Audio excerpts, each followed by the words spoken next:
আজকে গ্রাম্য পদ্ধতিতে পালং শাক ঘোটা তৈরি করবো। এখন সিদ্ধ করে নিচ্ছি, ভালোভাবে নরম করে সিদ্ধ করে নেব।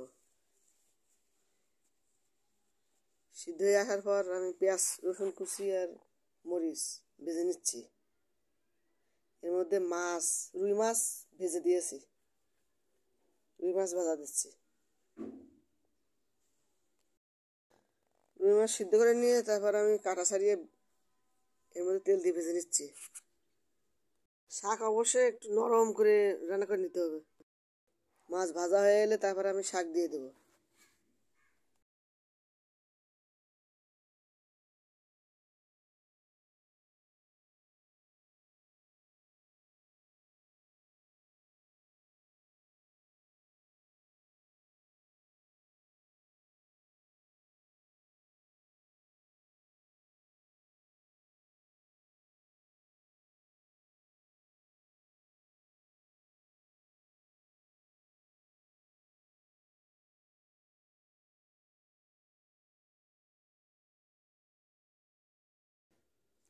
শাক দিয়ে নেড়ে চেড়ে ভেজে নেব। আমি চাউলের গুঁড়া দিয়ে দেবো। এরপর চাউলের গুঁড়া আমি পানিতে গুলিয়ে নিয়ে এর মধ্যে দিয়ে দিচ্ছি। এটাকে শাক ঘোটা বলে। আমাদের গ্রামে, শ্বশুরবাড়ি গ্রামে এভাবে শাক ঘোটা তৈরি করে খায়। শাক অবশ্যই একটু নরম করে সিদ্ধ করে নিতে হবে, নিয়ে তারপর চাউলের গুঁড়া দিতে হবে। আমার শাক ঘোটা তৈরি করা হয়ে গিয়েছে। একটি রেসিপি দেখাবো।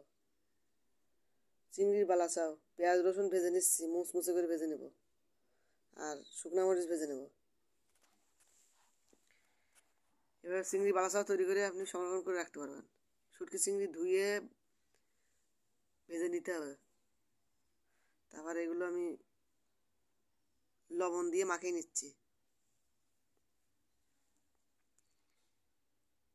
মরিচ পেঁয়াজ রসুন এগুলো মুচমুচে করে ভেজে নিতে হবে।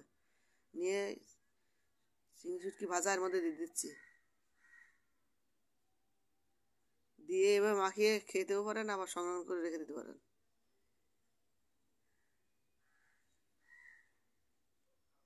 2 মাস ধরে ভালো থাকবে। চিংড়ির বালাচাও ভালো লাগলে অবশ্যই একটা লাইক দেবেন। এবার এয়ারটাইট বক্সে সংরক্ষণ করে রাখতে পারবেন।